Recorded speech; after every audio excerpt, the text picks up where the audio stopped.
Predavanje poteka v okviru projekta Internacionalizacija sebe razvoja Univerze v Mariboru, zato vas vljudno prosim, če lahko vprašanje, ki smo vam jih razdelili, izpolnite, so del obveznosti financiranja projektov, niso nekaj posebnega, ampak vljudno prosim, če se vam vseeno da se to prijazno, da jih izpolnite, kot tudi evalvacija, ki nam bo pomagala nadalje pripravljati usposabljanja v tej smeri. Kot veste, si je Univerza v Mariboru zadala nalogo v naslednjem študijskem letu vzpostaviti sistem usposabljanja kadrov, predvsem pa nuditi pomoč učiteljem pri procesu učenja in poučevanja. Tako da to so prvi koraki na poti k temu cilju. Dr. Kennedy, I would like to welcome you again also today at our university. Thank you very much that you accepted our invitation, and the floor is yours. Thank you very much indeed. And it's wonderful to be here in Slovenia. My first time visiting your beautiful country.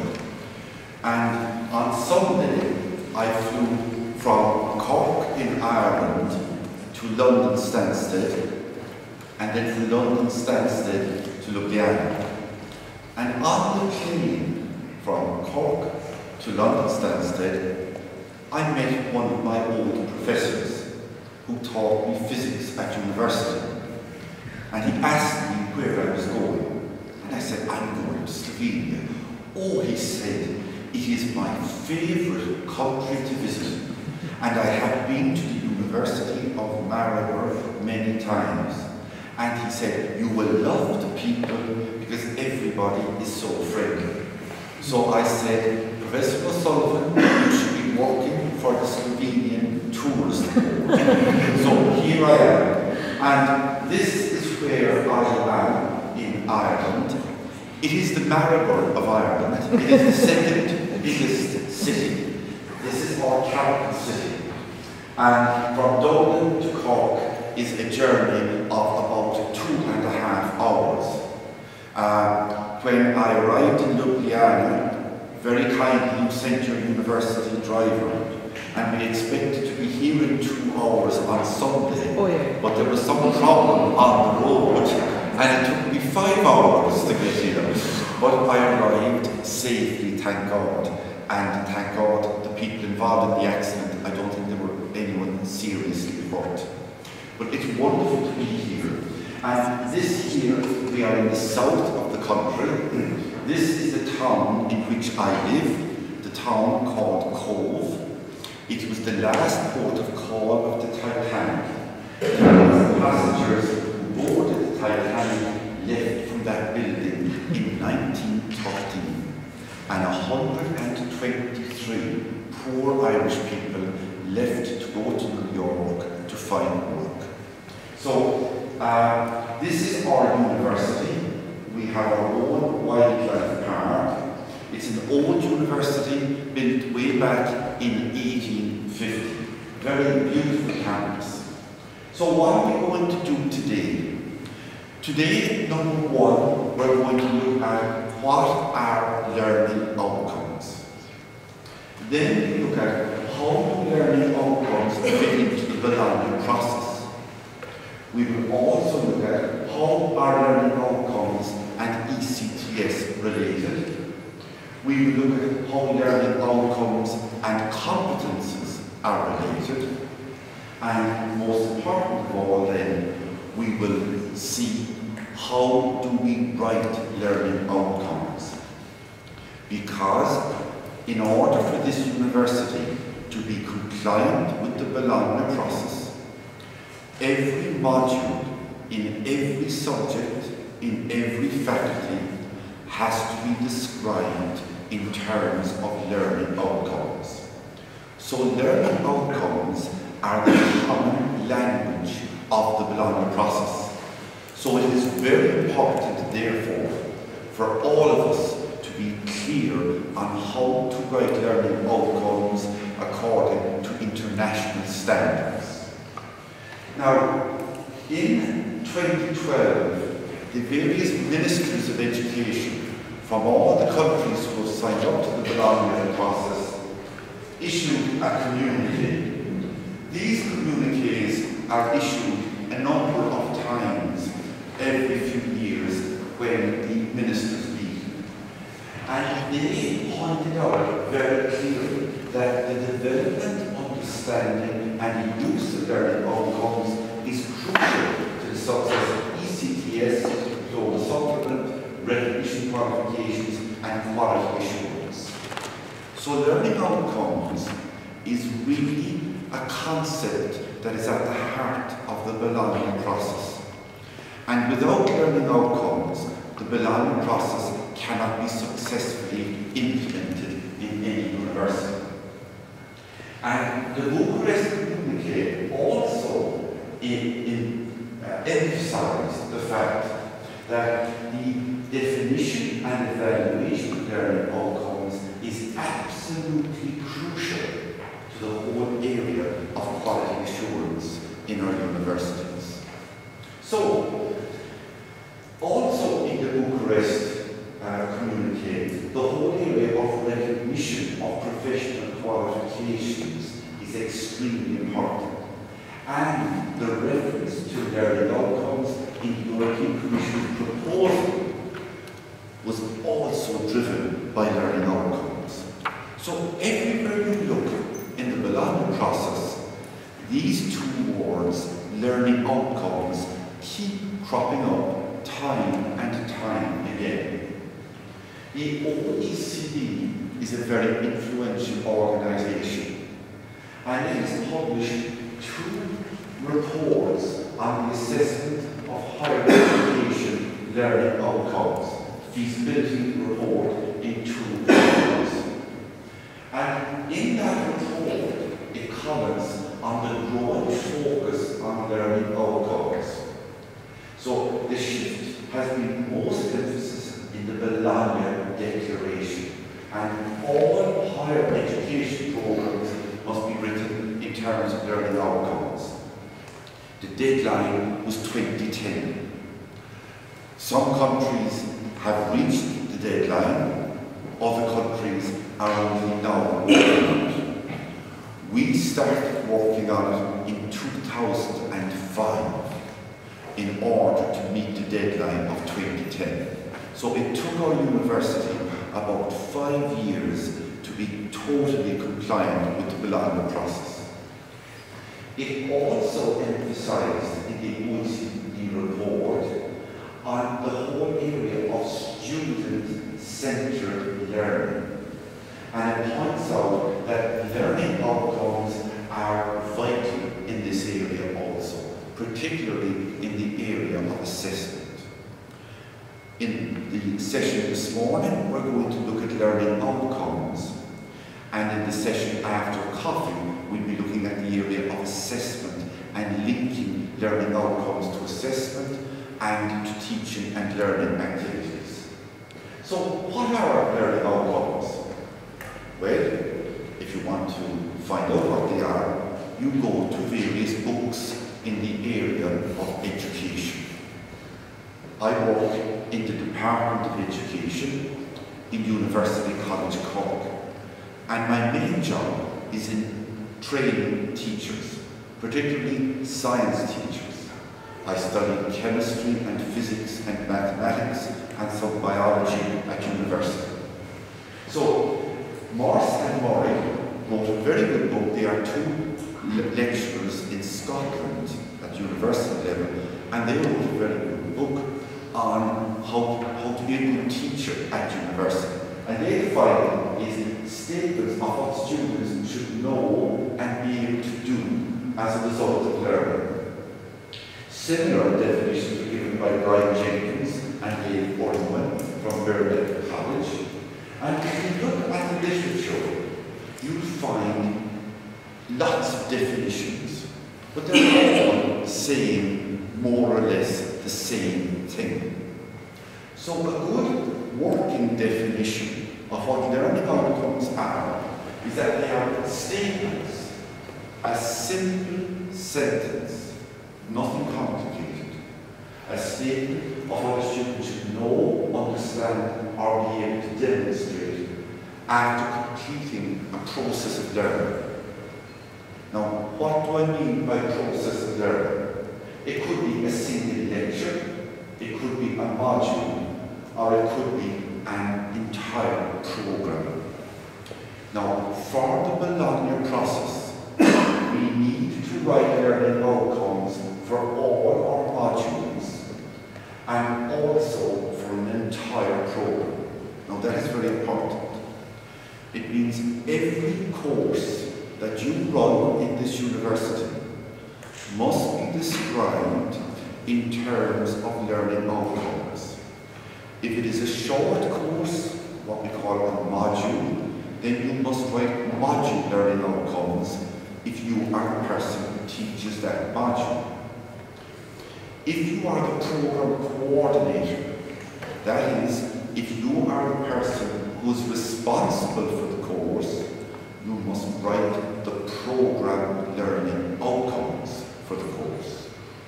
And over the next hour or so, I will show you how to do that. Sometimes at university, the professors give a list of learning outcomes at the end of the lecture. Now, I haven't encountered many universities who do that, but a few years ago, I was giving a training course in the Royal College of Surgeons in Dublin for the medical staff. And they were telling me that at the end of each lecture, they give the medical students the learning outcomes. In other words, at the end of this lecture, you should be able to do the following. Now, the reason they do that is because in medicine, they throw so much information at the poor medical students that sometimes the medical students find that, in English we have a phrase, they find it difficult to see the wood from the trees. In other words, they get so much information, they find it difficult to work out what are the key points that we should be able to do at the end of this lecture. So, but mostly it's modules and program learning outcomes. Now, it is important that learning outcomes aren't something just theoretical. In other words, what must not happen is that the professors will just write the learning outcomes and then forget about it. It is a job done. The learning outcomes must relate to the reality of what is happening during that course, in the lecture theatre, in the laboratories, in the seminars, in the discussions and so on. The reason that learning outcomes were chosen as the common language for the Bologna process is because of the clarity that when you write a learning outcome, it is very clear and it is very easy to write learning outcomes. In the next hour, you will be an expert on the writing of learning outcomes.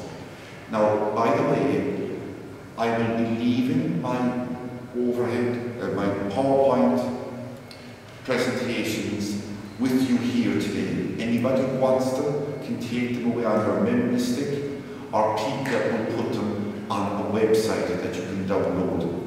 So you needn't worry about taking notes. Also, if I am speaking too fast or too slow, please stop me, because I realise that English is your second language. And if you find it hard to understand the Irish accent, there's not much I can do about that, I'm sorry. But I will repeat it more clearly if possible. Okay? Right. And every time we write a learning outcome, we must always have at the back of our minds, how am I going to assess the students to see if they have achieved this learning outcome? So assessment and learning outcomes go hand in hand. Now, before the Bologna process came into operation, most courses in universities were described in terms of aims and objectives. Now, I want to spend now a minute or two explaining these two words, because there sometimes is a bit of confusion between aims, objectives, and learning outcomes. When you write the aim of a module or a program, it's usually a very broad statement. It's designed to give students an idea of the general direction in which you will be going with them. So, for example, at the beginning of the module, you might say, over the next 12 weeks, I am going to give you an introduction to this particular topic. So that's the aim. In the United States, the word aim is often referred to as a goal. They mean exactly the same thing. Now, the objective of a modular program gives more specific information. So, in this course, what am I going to do? I'm going to do something in the short term. Now, in the English language, you might say, my aim is to lose weight. That's long term, over the next 6 months. But my objective is to lose a kilogram per week, something like that. Okay? Right. Now, so objectives are more specific than aims. And objectives can often be more easily measured, whereas aims are more broad. Now, so when we write objectives, we use specific phrases in the English language. We use words like give students an appreciation of, give students an understanding of, make sure that students know something about it, make students familiar with it. So whereas aims are general, long-term, objectives tend to be more specific and short-term. So you could achieve an objective in one lecture, but it might take you 12 weeks to achieve the aim. Now, so that's the sort of language that we use when writing objectives for our courses. Notice in writing objectives, we use words like understanding, familiar with, make sure students know something about it. Now, examples of aims that you might come across would be something like that. You know, give students appreciation and develop knowledge, critical understanding. You know, these sorts of things, they're all long-term aims. Now, when we write aims and objectives, we are focusing on the teacher. Aims and objectives are written by the teacher to describe what I'm going to do inside in the lecture. So the objective of this lecture is to give you an understanding of learning outcomes. And that's my objective. In writing objectives, I use words like know, understand, and be familiar with. However, learning outcomes concentrate on the student. They're known as being involved with the student-centered learning approach. In other words, when we write learning outcomes, we must put ourselves in the mind of the student and ask ourselves one very important question. At the end of this module, what do I expect the students to be able to do? Now that word do is the most important word of all. So when we're writing learning outcomes, we must always use active verbs. Active verbs, they're also called in the English language action verbs. Now these are examples: define, list, name, recall, analyze, calculate, design. In other words, when we write a learning outcome, sentence must be an active verb. Now that is the most important point that I've made so far. Now, these two are of course related.